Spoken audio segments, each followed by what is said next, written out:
Hello, this is the Marcus Allen Frishman show. He's Marcus Allen Frishman, and I'm not. Yes, that's true, Archie. I am Marcus Allen Frishman, and you're not. How did your week go? Did the bank come and see you about the house? What's happened? Tell us what's happened. Oh, the house. We spent 1 hour on the house last time with you having about 3.5 minutes. But to sum up, the long nightmare is over, and I have been compensated. And in the release, there was no release per se. There was some conditions I had to meet, but no release. So I will be filing the lawsuit, which will recover full market value. But that's because they've admitted fault, admitted guilt, and gave me significant funds to expedite. So I'm in my new beach pad. So when they gave you this money, right? Yeah. You told them you would be suing them, et cetera, et cetera. Is that correct? Not at the exact moment of the transfer, because that person is merely a distant representative of senior staff. But in a formal communication in September, when I changed my status. I said, I am abandoning this home. I'm going to rent it out. I'm moving to a near beach pad. I have a life-changing moment going on that has nothing to do with them, the bank. But I wanted to let them know what I was doing, and I did. And they would have none of it, because my agreement to not pay a mortgage for, in total, 18 years, 4 months, is with them paying the property taxes as well, was that I was at least a full-time resident. And a full-time resident is defined as 6 months or more. Wouldn't it have been smarter just to stay there for free? No, well, yes, but that's what I've done for 18 years, 4 months. But you have to change, things change in your life. I want to have a change. I want to do something. I can't avail of the equity in the home because they have stolen it, frozen it. I can't sell the home. But look, they had a servicing error. Federal law has implicated them. The state law has implicated them. They took until 2024, November, to admit their error. To actually admit it, which was, I think, I think it was an error in its revealing by the writer, because they didn't ever explain the admission. When I asked, my God, I'm shocked, because for years they denied their error. Their error was basically that they were holding a loan on my home that was proven, paid in full, satisfied in 2008, 9/9, not sure the exact dates. And that loan was sold to them to continue on. And I was paying it for a while, realizing, my goodness, this isn't my balance. This isn't my loan conditions. And I wrote them, and they never admitted error. But to make a long story short, let me just put it this way. Let's sum it up this way. You can't live in a home with a home loan that you don't pay for 18 years and 4 months unless the bank lets you. And the bank won't let you, but they did, because, and I'm in regular community. When I say regular, it's weekly and monthly communication. It's about 15 hours a week. 15 hours a month has been spent on this issue since it has been, since its inception, since I alerted them of the problem. And I was advised to stop paying the mortgage. So I did. And of course, they started to pay my property taxes. I was paying my property taxes when suddenly they paid it. I go, that's nice. And they kept paying it. So anyway, make a long story short, we did the turnover. I did sign a release a couple of weeks before I received exit funds. Technically, they are called cash for keys, and it was substantially above the normal allocations in that category. The release I signed only was an acknowledgement of receipt of the funds on a certain day, and that I had done certain things to prepare the house. I won't bore you with what those are. You know, there are things I didn't do. You know, you don't take the fixtures. You don't destroy the house. You leave it in proper condition, so forth and so on. And then good old Oscar came by. He's their representative, and the house will be put on the market. It is not sold to anyone. It is in the bank's hands. They used a transaction to take merely my name off it, which they did in January, I forget the date, and I've been in possession of it until last week. I went, by the way, today to get the mail. That's why I'm a little late to coming to the show and promoting it. Yes. Yeah, I have to go there and get the mail today. I have to wrap. And what happened? Well, I went to get my mail. That's it. Has the bank been inside? The walkthrough was with their representative, and that's when they turned over my. What happened to the BMW 3 Series in the garage? Donated to Cars for Kids. My motorcycle was transferred to a friend's house because I don't have a parking location where I'm at. Parking is quite a commodity in Los Angeles, and for no money can I have a parking spot. So I think I may have to sell the motorcycle because I enjoy it so much. I'd like to use it, but I can't use it where I put it. So I think and because I can't bring it to where I'm at due to parking restrictions, there's no place to park it. I've met with the police chief. I've met with management. So I will. So the house is empty. The house is vacant. It's empty. Oh, I had a service come and dispose of everything, and then I had housekeeping come, my old housekeeper, and clean it. And the house was immaculate. It was cleaner. And what did the bank say when they took it? Well, it's really, when you say the bank, it's a servicer. It's not really the bank, and it's a representative. Well, it's the bank's agent. It's the bank's agent. It's a broker. It's a special category of broker that has an acronym. He only represents banks. He's very nice. Oscar told me it was a pleasure doing business with me. A pleasure because, you know, he has to deal with very more traditional situations where people don't want to leave their home. They're in financial crisis. I mean, he gave me some examples. He said there was a woman in a multi-million-dollar home up the street that when he went to do essentially the same thing with her, the initial contact that was, she came out with her camera and screamed rape and called the police. Actually, she called the police, and they showed up and took a report, and the whole thing was, you know, poo-pooed later. But he said I was just a pleasure to deal with, which of course I was. Because what do you basically, let me, if I can understand this right, what you're saying is this house, essentially you have no equity in it because you bought it, but you never paid the payments for long. You only paid.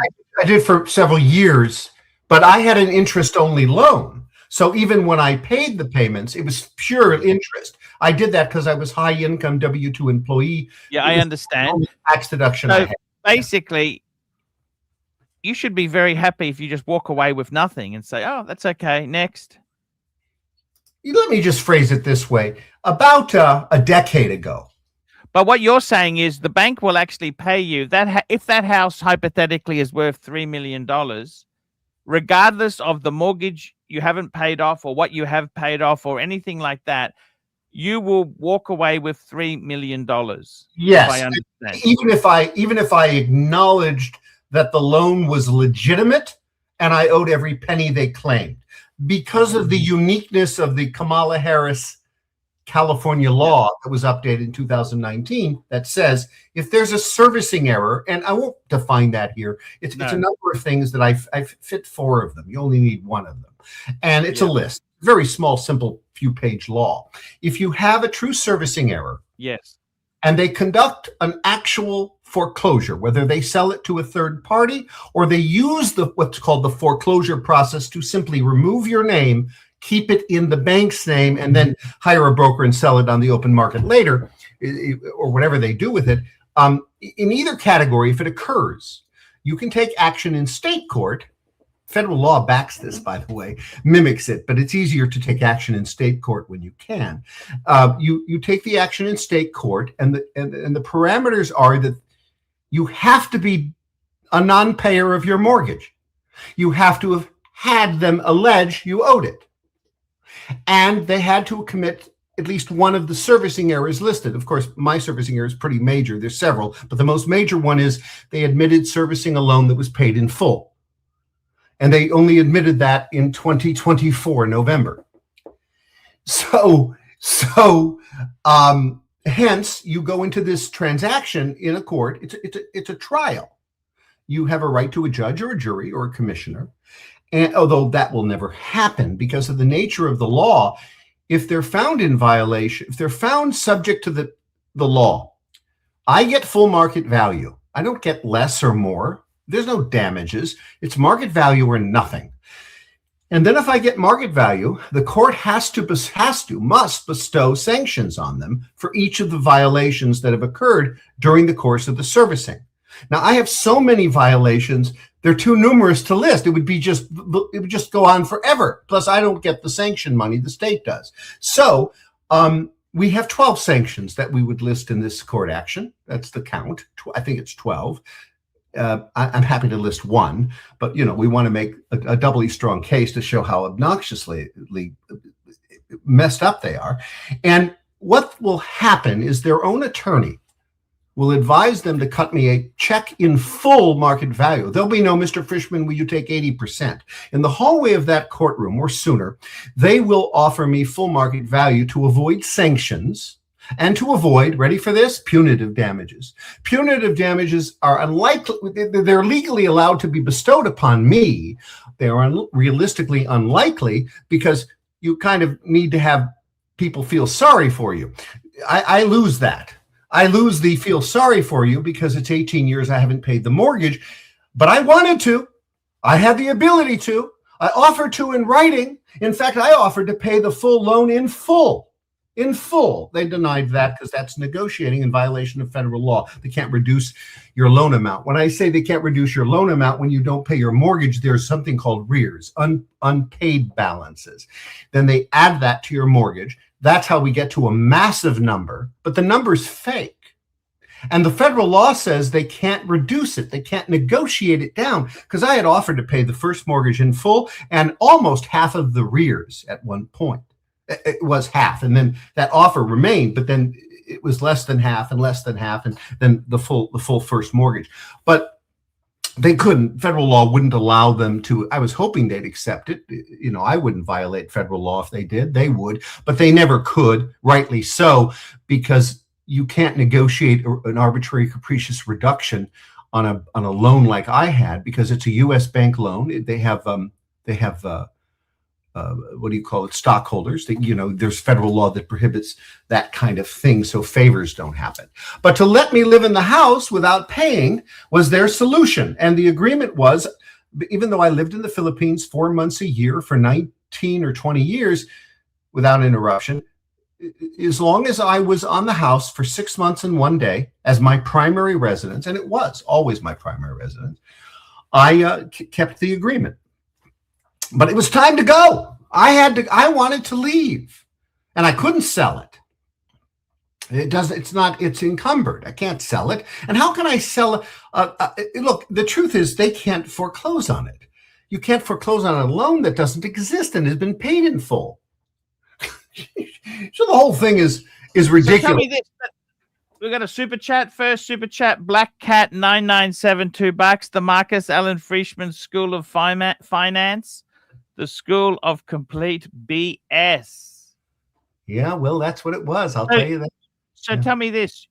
What are you going to do if they give you, say $3 million? They gave me significant funds already. And the amount that I saved in not paying the mortgage that they wouldn't let me pay was hundreds and hundreds of thousands of dollars if you look over the arrears and the cost of the mortgage over the years, even though it was interest only. The market value would just be icing on the cake. But as you said, and as my attorney, both attorneys I've had over time, have said to me, you won this battle essentially already. And I said, not really. My feeling is not really, because while it was not truly a benefit, Archie, to not pay your mortgage all this time. because So what had are you I going to not, do with the money? If they give you the $3 million, what are you going to whatever do with the, it? well, yeah, it's not something I've thought of. I would just, they owe me the money, and the Will you action buy a I will. property? Will you buy another property? Oh no, I don't think I'll ever buy a property again. I think the way to go for me personally is to continue to rent, and I'm very contented where I'm at. I'd like to make a purchase of a rental. I say purchase. I'd like to find a rental property in Florida, southern Florida, and I already have a place in the Philippines. I sold one of them recently. We've sold. When I say we, it belonged to my client and I. He gave it to me. He's never used it or been there. We sold it and split the proceeds. And then my personal residence in the Philippines still is intact with no one in it any longer. I see. So yeah, so I'm contented because I left that property in October. I wanted to leave in January, but it takes time to move and time to make the arrangements.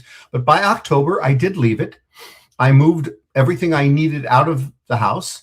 I would have liked to take my furniture. I had very upscale, expensive furniture that a lot of it I couldn't bring where I'm at because it's, just too many rooms. I had a 12-room, 4-bedroom, 3-bath home, and I went into a 5-room apartment. So the fact is, I wanted to send my expensive, I had Kendall and Henderson and Hancock and Moore and Baker and all these expensive furniture products. I wanted to send it to a consignment house. I'm in Los Angeles. There's lots of big consignment houses. The 3 nearby all have 10,000 plus square feet. Couldn't queue me in for a delivery of my furniture until May or June, depending upon which one. So I had to trash the furniture. There was no time to sell it. So sad. Oh, it is sad because my plan was the consignment house, and 2 of the 3 agreed to take the furniture. One did not because it's not their style. It's old traditional stuff. Yeah. And the 2 did, but they have a system at Marcus. We can't take it till one of them said June. The other one said May. Oh my goodness. Can I bring it? You can store it somewhere? I mean, I would be paying for no. My goodness. So I with really 3 weeks left, I gave a few pieces to some employees that are working on staff here where I reside. It's a full service place. So I gave it to a new employee that moved in without any furniture. He gets a residence. So he took some things. A couple of other friends took things, and then it all went to trash. I contacted a client of mine that is a mover, and they moved everything out. I mean, they emptied every drawer. I gave up my wardrobe. I mean, I just emptied everything. I can't physically bring all of that stuff in that house into this apartment I am now at. And I'm at a near beach apartment. I'm loving it. I was in the city of Los Angeles in a suburban gated community, a new gated community. That home was built to order. And now I'm in a new residential community outside of Los Angeles. I'm not in LA City or LA County any longer, which is a big relief too, if you know what it's like to live there. I live in a rural community now near a beach. And by the way, I haven't actually visited the beach yet. It's just starting to get warm. It's hit 80 and 90 degrees in Los Angeles this week. And I'm just wrapping up things, settling in. And I have my bicycle ready, my bike ready to e-bike to the beach very soon. Yes, that sounds fantastic. It is fantastic.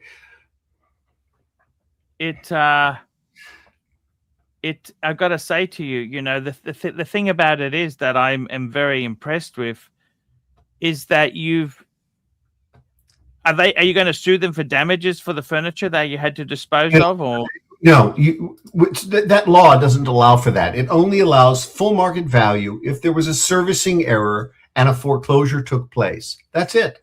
And the foreclosure was by choice. I allowed them to do the foreclosure. There was an active foreclosure sale date always since 2009. Their procedures required that. And then, of course, I would have to send a letter every month telling them that their active foreclosure, their active public foreclosure date is a violation of the Homeowner Bill of Rights of California and the federal RESPA laws, the federal RESPA rules. Yeah. Can't forget the acronym. And then they would send me back a letter saying they don't admit error. However, it's moot because they've either canceled or moved the sale date. And that went on for 19 years. If I don't send the letter, I don't get to recover. I have to send the letter allowing them to cancel permanently a foreclosure sale date under the federal and state law. It's the state law that I'm concerned with. Once I send the letter, they must confirm receiving it within 5 days. By the way, the law is strict. If they confirm receiving it in 9 days, it's a violation. Imagine that. Only the People's Republic of California could have a law so much in my favor. And then, but they don't. They generally have responded within 5 days. They tell you they've received your communication, and then they will respond within 30 to 40 days. They do. Then they deny what you say is true, and then they move instead of cancel the sale date. And what that does is it triggers a new violation. So you have to write a new letter saying, hey, the new sale date has now triggered a new violation. How soon do you think this will be wrapped up? Tell me this. How soon do you think this? It's all wrapped up. I'm done. We're done. Okay. I'm out. They've paid me to leave significant funds, and I have 2 years to file the lawsuit. I will file it this year. Okay. Do you own a home, a piece of property current? Or you said you got a place in the Philippines. Yeah. Do you have any other houses in America? No. You'd rather have the money in the market than in a house. Is that what you're saying? What do you mean the market? Like the share market? I'm not sure what a share market is. The stock market. Oh no, I don't invest in the stock market. What do you invest in? I don't invest, Archie. I did during COVID. But that was a unique situation. Where do you hold your money then? Archie, I've never invested in my life. What do you do with money then? Except during COVID. What do you do with money then? Don't you need to have I keep my money in either actual cash or in the bank, and no savings accounts, only checking accounts. And one of my accounts, I said last week, aren't you scared of inflation hurting the value of that money? I said it earns 4.6%. It earns 4.4%. It's a special Barclays account. It's a savings account. But aren't you scared of inflation hurting the value of that money? Pardon me. I mean, it's a checking account. No, I don't. No, I'm not an investor. I never have been. I've never, with the exception of during COVID, when I, on a whim, took a chunk of money and bought a bunch of stocks, because I did have a stockholder account that my boss made me set up years and years ago. And as soon as I left that position, I sold all those stocks, Coca-Cola, Tootsie Roll, whatever he made me buy, that he said, you must learn how to live on dividends. Yes, that's correct. Whatever. Oh yeah, exactly. I know the philosophy. I said, boss, I live on salary. I live on income, and then I spend it. And then I earn again, and then I spend it. And I have a little savings, sure. Now I have a lot of savings because I'm independent, and I've closed my business, and I keep all of my money in actual cash or in a checking or savings account. You're not scared of inflation eating? It's better. You know what? It's better. Wait, listen to this. All of my accounts, I sign the interest waiver on. Meaning, either on the portal or in the bank itself, I sign a document preventing them from giving me any interest on my money. I have a reason for that, Archie. There's a good reason for that. I won't disclose that publicly. And then I have one single account that I allow to get interest, and it gets massive interest, almost 4.5%. It's a special account with the Barclays Black Card. If you have a Black Card, you're invited to have this account. Yeah. But you don't have anything in like property. You don't keep money. You're not an investor. You just keep it in cash. I have a few stocks, but believe me, that's only because they're, I have an account with Schwab, which was TD Waterhouse before it was TD Ameritrade, and I have had those TD. Aren't you scared of running out of money then? No, no. First of all, I have a lifetime salary that increases every year. Being a long career political appointee. I was a constitutional officer in California. I told you there's 14 of those. One was the governor, one was me. And some are appointed, some are elected. I was what was called a tier one. A tier one was pre-1991 hired. So that means I have a guaranteed salary for life. It's not based on any retirement investment I made. It's not based on any retirement investment they made. It's a guaranteed contract to pay me. And that ended in 1991 for California employees who now have to contribute to their retirement, and the state will match it, and then it has some connection to stocks and so forth. It's part of CalPERS. CalPERS is single-handedly the largest pool of private or public funds in the world, anywhere. It's called CalPERS, and it makes people like the Carlyle Group look like petty cash. Nonetheless, my funds are connected to that, and they pay me monthly forever, and that increases. I recently have gotten a new allocation, and so I have money coming in every month, but I also have I've not needed to draw on my savings since I've moved. I know what my budgets are, and I'm living within it. And I've closed my business by choice. And by the way, even when it was open, since I opened it, I've never worked more than 15 hours a week. I took 4-month vacations a year. So I've always been okay due to due to my high level earnings that I've had over the years, and how I've spent my money and put my money into savings and checking. But how is the Porsche liking not being garaged? Can I ask you that? It's holding up perfectly. I had it what do you call it, graphited a couple of weeks ago. Ceramic coated, yes. No, not ceramic coated, graphited. That's a temporary lighter thing, but I'm going to have it ceramic. I had to cancel the detail man because at the last minute I had something to do, but soon it will be in. It looks beautiful. I'll take a picture of it for you. A new updated picture. It's doing fine. Okay. I think I might have one. The day I was had it graphited, I was complaining about the price, and I think I posted it on my Facebook, but I'll find it. I'll send it to you. But yes, it was quite a run. I don't know that, I was a victim of the Countrywide mortgage scandal. I received that letter. I think I shouldn't have entered the program to have myself fixed, and I was fixed. And I liked my new updated loan. I paid on it for 1.5 years when I contacted the vice president, Barbara Dower, of Bank of America Home Loan Unit. They have many vice presidents, and she's the Home Loan Unit vice president. And she entered me into the program again to have principal reduction added to my already improved updated loan as a victim of Countrywide. That was what never happened. That loan disappears, and they sell to U.S. Bank the loan that was paid in full, the original Countrywide loan. And then I get that bill, and I go, well, that's not the correct loan.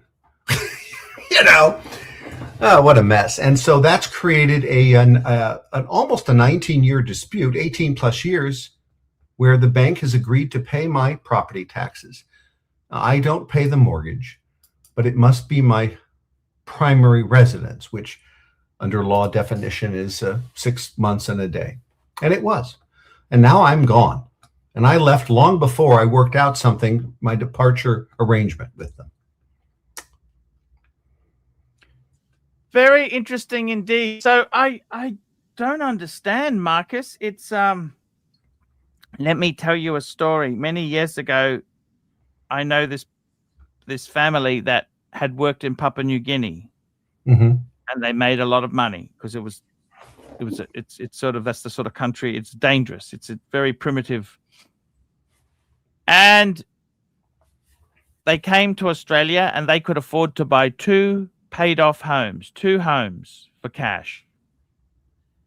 And they decided they bought one home and they put the rest of the money into the bank to earn interest. And they lived off the interest. When they bought the homes, this was in the 70s, they paid about $30,000 for the home and they put the other $30,000 in the bank. Today, that home is worth about $1 million. The $30,000 is worth $30,000. Eaten out by inflation. Do you understand what I'm saying? Yes, Archie, but I'm not concerned with that. And I told you, inflation is at 3%. I'll be earning on one account 4.5 or 4, whatever the hell it was, and that's plenty. I don't need it. I'm not even using my savings. I will spend every penny of it. But let me tell you something that you may or may not know, because I'm not an expert in real estate or investments. But I will tell you this, something I learned in living in the Philippines and being the ambassador from California government to the national government of the Philippines for 5 years. I learned something, that cultures around the world view loans differently and countries handle them differently. I'll just be one moment. I've got a coffee. Yes. I'll wait for you, Archie. Well, we can look at some of these comments and see if there's anything good. I was going to explain something to Archie.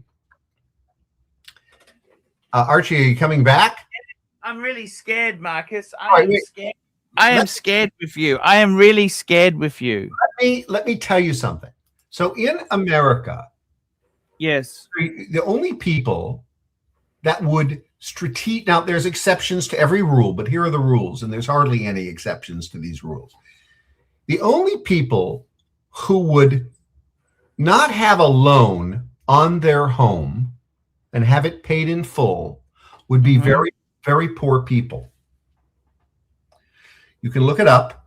There are very few people in America that don't have a loan, and the people. What about Dave Ramsey? Do you like Dave Ramsey? Are you a Dave Ramsey fan? Who's Dave Ramsey? I don't know. American finance guru who says fully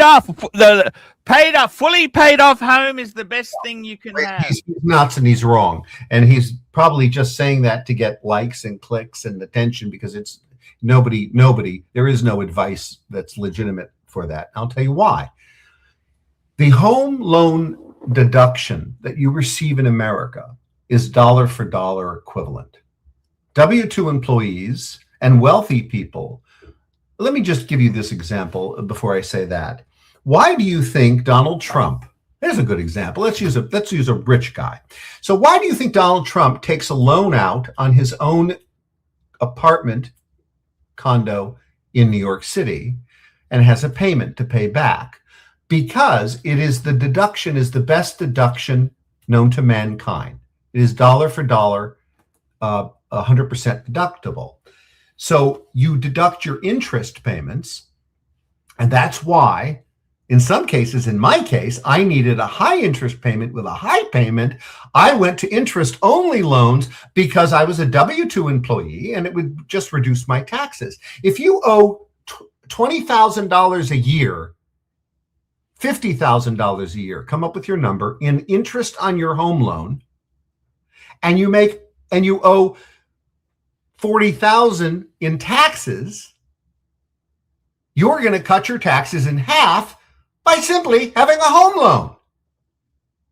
If you're making $100,000 a year and you're paying $40,000 a year in your home loan, your taxes are around $40,000, $30,000. You're going to have no taxes. So the point is, there is no American in their right mind that should not have a home loan except the very poor. Why the very poor? Because they don't have an income that needs a deduction. They're poor.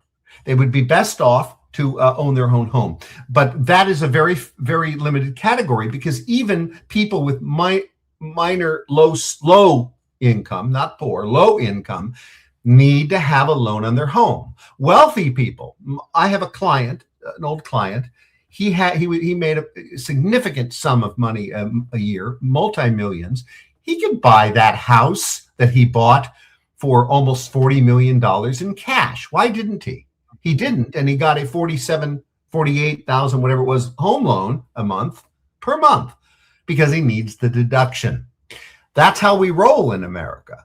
And the longer the loan, the better. We do 40 years, 30 years, and 40-year loans. There's hardly anyone takes a 15-year loan. There's some exceptions. You're heading into retirement. You want to do some things when your income drops off to zero, certainly. But if you are in your prime, pre-prime, and post-prime career age, you need a home loan. That's why I got one. And now I don't need a home loan, and I will rent. Yes, you will rent. Yes. Despite and it would never. That's why you put as little down on a home as you can, and you take that money and you use it for other things, but you have to be mindful of something. Whatever your loan amount is should be less than 33% of your total monthly wage. I mean, that's kind of many Americans, certainly in California, their rent is 50% or more of their wages monthly. That is an unfortunate situation. I'm sure it's not by choice.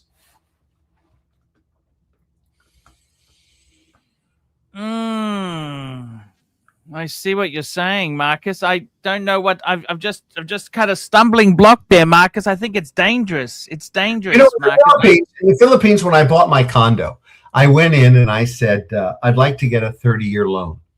And I was speaking to the president of one of the largest developers in the country. And I was only in the Philippines at that point for 1 year. And he said, Nobody does a 30-year loan, Marcus. Everyone does 4-year loans, 2-year loans. You know, you might find a bank that would do 7 years, special circumstances, but everyone pays cash except for the poorer people who can't. And they get these loans, these short-term loans. Nobody does that in the Philippines. And I've learned around the world, that's how things are. You also don't get any tax deductions for having loans in the Philippines. If you were like a Filipino wouldn't get a tax deduction at the level an American does. The point is, other cultures don't think in those terms. Well, I arranged a special arrangement. I arranged a 4-year loan on my condo in the Philippines that would be renewed with a new 4-year loan, and then renewed with a new 4-year loan, and renewed with a 4-year loan. And I think it ended in 2017, so however many years that is from 2004, and that's the way it worked with me. And that loan was deductible for me in California, in federal and state income taxes until 2008, when I was no longer a government official required to go there, at which point I had to absorb, but it was very small because it's the Philippines. I think my payment on that condo in the Philippines, it was under $1,000, whatever it was. Yes. I understand what you're saying there, Marcus. I'm really worried about you, Marcus. You should, Marcus. You put your money into the bank. Inflation will eat the value of that investments, Marcus. 4.6% interest, and the other accounts I waive interest on. Yes. Why do you? Okay, fair enough. I understand, Marcus. You should buy something. Otherwise, you could be homeless if you spend all the money. You have nothing left. I told you, Archie, I have How many years of money do you have left? Can I ask you that? How many years? Lifetime income by the government. Social Security will give me a lifetime income. I have massive sums of funds. I don't need to go into. What does Twinkle D? What does your girlfriend Twinkle think of this? I don't need to spend a penny of my savings to survive. Tell me this: what does Twinkle think of your investment strategy? There's no investment. We don't discuss investment strategies. She is becoming a dentist, and she will likely support me. Not likely. When are you going to finally tie the knot with Twinkle? When are you going to make an honest woman of her? She has to finish her contract. She has a 2-year contract, and at my suggestion, she went to Florida to do it because California is terrible. I mean, I told her. Find someone else while she's there. You're not scared of losing her? You know, Archie, I have never had a problem like that in any relationship. I've been with many women over the decades, long-term relationships. When you find a woman and a man and you've committed to each other and you're alike and not opposites, that those relationships are to last forever until they don't, you know. Are you a multi-millionaire, Marcus? I never disclose my wealth in any particular fashion. Sufficient. You simply use the word sufficient. I just told you I don't need to touch my savings ever again in my life. Not $1, not 1 penny at any point in the future, period. I will spend that money irresponsibly on luxury goods, no doubt. But my expenses are covered by my lifetime income. As long as you're happy, Twink, you know, that's the thing. As long as you are happy. By the way, Marcus, I need to tell you, I am flying. I am leaving. I'll tell you what makes me unhappy. I can't budget a jet, and I'm certainly not going to buy a shitty Cessna. So, you know, a jet's a little above my pay grade. Sorry to say. And Marcus, I'm actually flying to Vietnam. Unfortunately, it's not the free holiday that they offered your men in the 70s. What's that? I'm going for a holiday to Vietnam. Who's the man in the didn't the US government offer a free trip to Vietnam? Well, yeah, that was a different trip, and it was before my time. But I think there was a selective service thing I had to fill out. But yeah, no, I would never have been involved in that. I was too young. But yeah, that was a worthy war. The Vietnamese love us. So I am going there. So I may not be doing. I'm actually, Marcus, I want to ask you some advice from a very. I respect you, Marcus. I really do respect you. Okay. All right. Go ahead. Do you think I should just take a week or two off just to recalibrate? I feel I'm burnt out in many ways. You mean separate from this Vietnam trip? This Vietnam trip is my vacation, yes. I'm not sure of the question. Are you saying you should stop doing your shows? Stop doing some shows for a couple of weeks. Do you think that would be detrimental or doesn't matter? I think it will be detrimental to your flow of income. But I think you have to care about life, Archie. You have to be happy in what you do. I have never done anything I didn't want to do with regard to work. I have never done a job I didn't like. I've never been unhappy at work. I've never really enjoyed work much, but I've done it because it's necessary to make a living. I would much rather be sitting at the beach or at the pool or listening to music or watching a movie. I have never been driven. I have never been a goal-directed person. So I would say to you, if you incorporate my philosophy, you do what makes you happy.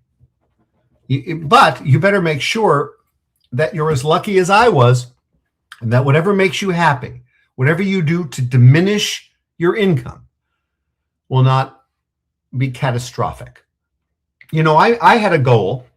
It was the first goal in my life, and I had it last year when I said, I am going to have a goal of earning zero income related to work by January 2025. And I reached that goal in March. Imagine having a goal of zero income, not related, only related to work. All right. I have other incomes, passive incomes, essentially. That's great. But zero income. And I did it. And then I took it. And then I took a client because, you know, somebody was whining to me on the phone, and a previous client said, you have to help him save his life. So I did it. And then I took another small exception, and then I'm wrapping up 3 clients. Okay. But yeah, I achieved that goal, and I intend to never do it again. And when I left government service in 2010, 8, 9, whatever it was, I opened up this consulting group of attorneys, CPAs, and lobbyists, a team where we get people out of trouble, criminal and civil and any administrative actions. We just unwind government agency problems you or your company might have. I only worked 15 hours a week. I only got 6 to 12 clients a year, never more than 12, never less than 6. But they were substantial. They paid maybe $490,000 up front on one afternoon, and as little as $15,000 up front on one afternoon. So I was lucky to be able to charge, exorbitant fees. I told my clients, I have an exorbitant fee. You can get this work done by someone else who won't be as good. The going rate is less money anywhere else, but I do it. It's my fee. Advanced flat fee, I guarantee nothing. And if I do it successfully, I want another fee. So I was very successful in doing this for years. I never advertised. I never had a payroll. I had collaborating professionals that assisted me. And, but the point is, I didn't want to work. I never enjoyed work much. I enjoyed getting off work, taking the paycheck, and enjoying it, taking vacations, traveling, buying luxury watches. I have 100 watches. I love my watch collection. You only saw a few of them. I don't know how many I showed you that day, but it had to have been close to 100, right? I think it was more.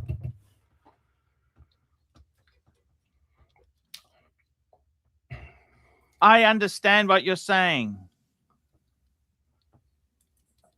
Archie, we had a question that we were going to address today.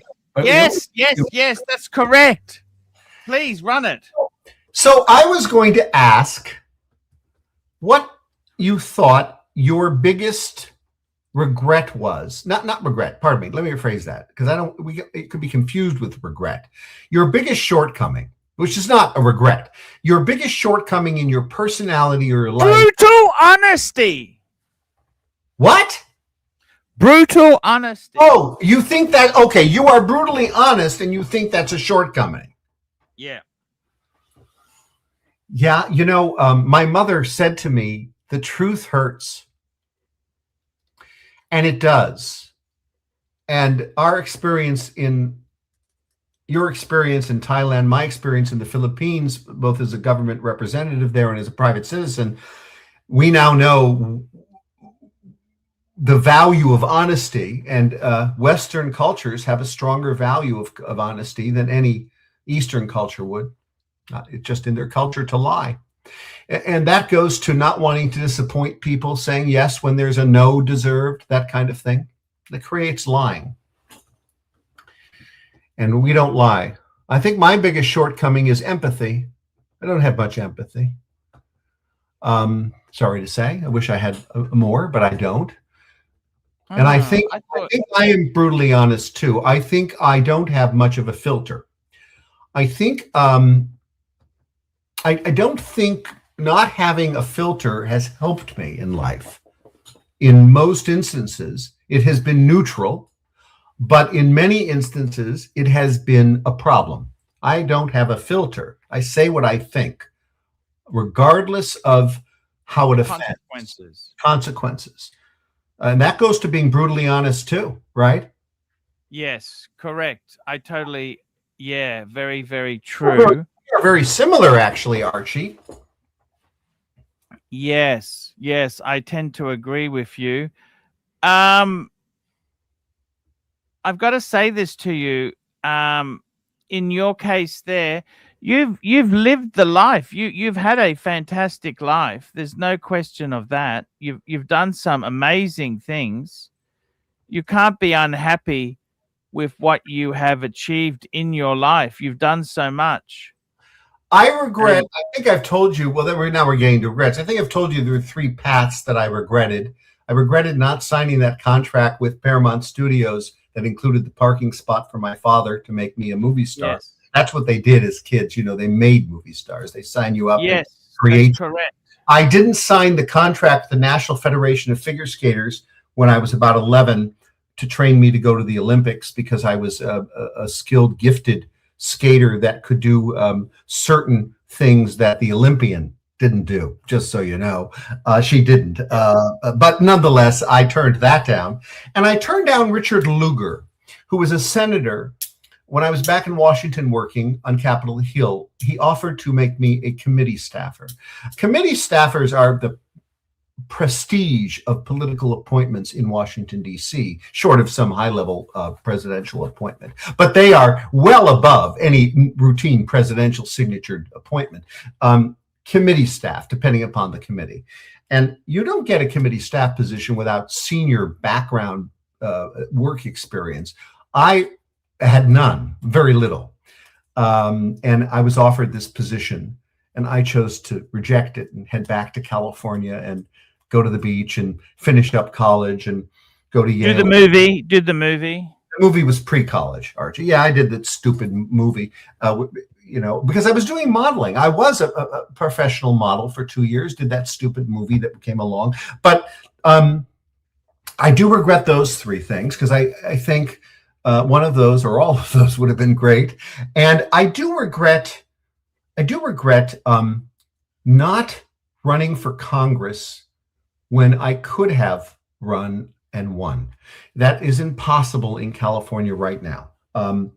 So I do regret that one opportunity that came, and the Speaker of the House of Representatives, a recent Speaker, accepted my candidacy, and that would have led to receiving all the endorsements. I would have had no trouble with money because I already had that secured. But I didn't do it. I went on vacation for 4 months, came back and saw the guy get elected, and I regret it. And then I saw this incumbent Republican lose. I knew he would because he couldn't raise money, and he was lukewarm, and it was the wrong district for him, and it was a fluke election. But I could have won and stayed in that position, but I didn't, and I regret that. But those are regrets. So many great things have happened in my life, particularly career. Well, you're on the ArchieLuxury channel, for starters. You're on the ArchieLuxury channel. Oh, who would have dreamed a couple of years ago that we would be together on this ArchieLuxury moment? Here we go. Who would have dreamed? Black Cat 997, $5. How about this dipshit, Robert Barnes? Who's Robert Barnes? Well, Black Cat, he is not a dipshit. Okay, so those of you that, okay, Archie, we have to run over. This is an important story. Someone just diminished one of the greatest lawyers of all time on this Black Cat. All right, let's go there. So Robert Barnes was found by me. He was an employee in a law firm in Wisconsin when, years ago in 2011, when I, for a client, needed to expand my team to an unknown lawyer. I had a team of attorneys, CPAs, and lobbyists working on this. In fact, the client paid us to have a private meeting with Joe Biden. The client paid us to have a private meeting with the IRS commissioner. We did that. It was a criminal IRS matter. And we were doing a political, civil, and criminal component. My attorneys on my team were a little wet behind the ears, so I did a national search for the best lawyer I could find. I found him. His name was Robert Barenhoff. He was connected to a firm. It may have been called the Robert Barenhoff firm or something. Good old Robert Barenhoff. I got hired on my team. It's called the Marcus Allen Frishman Group, the MAF group, with a client that we were physically present at for 7 months in San Diego, Monday through Thursday. All of us were there on site doing what we needed to do with him. Robert Barenhoff shows up to the Beverly Hills Hotel, rented a cabana at $5,000 a day, and made us drive up to meet him. We were interviewing him, and we hired him. I had 3 conditions for the man. I said, everything's under the MAF group. You work for me. 2, you will meet with the client in his office. You will not stay in your office. You will physically show up. We'll have a car and a driver for you. We'll take care of your hotel room, but you're going to show up at the client's office in San Diego every morning, 10:30 to 4. And third, I'm afraid with the third requirement. Whoa, yes. And I'm giving you permission to bill it directly. Normally, I don't do that. You'll be included in it, but we had already sealed our contracts up. So I said, just go in and talk with the client. So we worked out a deal. And then we found out that this Robert Barenhoff would never come. He never showed up again. Who did he send? Some guy named Robert Barnes, who sat across from me in a conference room for 7 months every morning together. He and I, the rest of our teams, because he brought someone, I had some other team members, were outside in other offices at the client's location. Robert Barnes and I daily studied this, had lunch and dinner every day for 7 months. And at one point early on, I said to Robert, you got to move to California. You got to get out of that job. They were paying him big 6 figures. And he quit his job. He came to California permanently. He was in a hotel with us all, different rooms in the hotel. And he established his own practice in Los Angeles without ever physically living in Los Angeles for a long time. But that's where the practice was based. And we paid him on that arrangement $100,000 a month, indefinitely. We didn't know it would last 7 months, but it did. That was his salary back then, as one of my team members. And we won this case. It took almost 6 years, by the way, but we worked on it for 7, and then it finited to some final issues that only Robert and I were involved in. And Robert once said, I owe my change of life to you. And he did. He created his own law firm. He's also picture and bioed on my firm's website and brochures, what that's worth. And I closed my firm last year. And he continues to run a private practice. Robert Barnes is a fine lawyer. I'm working with him presently on a case that we're wrapping up now, that we've had for a while. I talked with him yesterday, and I texted him today. Robert Barnes is a great man and a great attorney, and he's become independently well known now. His own YouTube channel is not significant that I recall, but he is a guest on a particular YouTube channel, like I am here with Archie, who interviews him on a regular basis. And he gives prognostications of politics. He's quite wise in politics, and he's certainly wise in the practice of law, and has represented significant clients. We have represented clients together. We have represented clients separately that we have sent each other, and we work jointly. He's part of my company, and I am not part of his, and he runs his independent law office. So I don't know what problem you had with Robert Barnes, but he's a great man. And if you have any issues, you should contact me privately, and I'll help you sort it out with him, because he and I are very close. Very, very interesting. He's quite famous now. He's quite famous. He wasn't famous prior to me finding him, pulling out of that firm, having him join my firm. He still continued to work with my firm as a collaborating professional. His bio and picture are on my website because I need his credentials to get business. I don't have any credentials, but I get business, and we'd work together. He's quite an advisor to me. Very interesting indeed there, Marcus. It's not to be confused with the Robert Barnes, let's say, ambulance chaser lawyer that's based out of Los Angeles. They have different middle names. There is another Robert Barnes around LA, not to be confused with the famous, distinguished Robert K. Barnes that has become famous because of the Marcus Allen Frishman group. Another super chat here from Black Cat 997, $5. AC3. There are some very unsavory people in the US on the internet that want to get attention. Yes, that's all right. That is it works. Actually true. Marcus, I gotta say, we've got to wrap this baby up. I'm going to be taking a week or two off, so we'll have a break for a week or two. Oh, you really are? Sorry? You really are going to take some time off from the show. Yeah, I do. I need to do it, Marcus. All right. But 2 weeks' time, just give me a week or two, and we'll be back. Okay, Marcus? 3 weeks' time, we'll be back. We'll definitely skip the next show. We'll talk about the following one and definitely return by the 3rd. Fair enough? Fair enough, Marcus. Thank you, guys. Thank you to our super chatters, Black Cat 997. That's the Marcus Allen Frishman Show, and I'm not. I'm Marcus Allen. Later, guys. And you're not. See you later.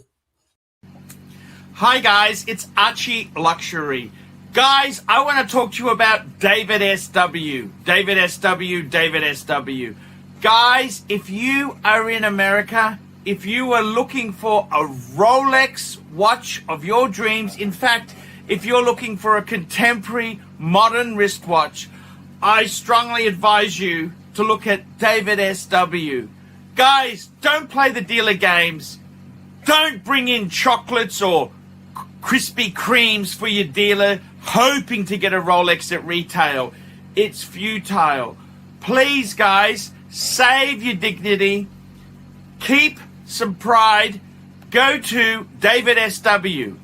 I would highly recommend David SW, David SW. If you're in America and you're looking for a watch, go to David SW, David SW, David SW.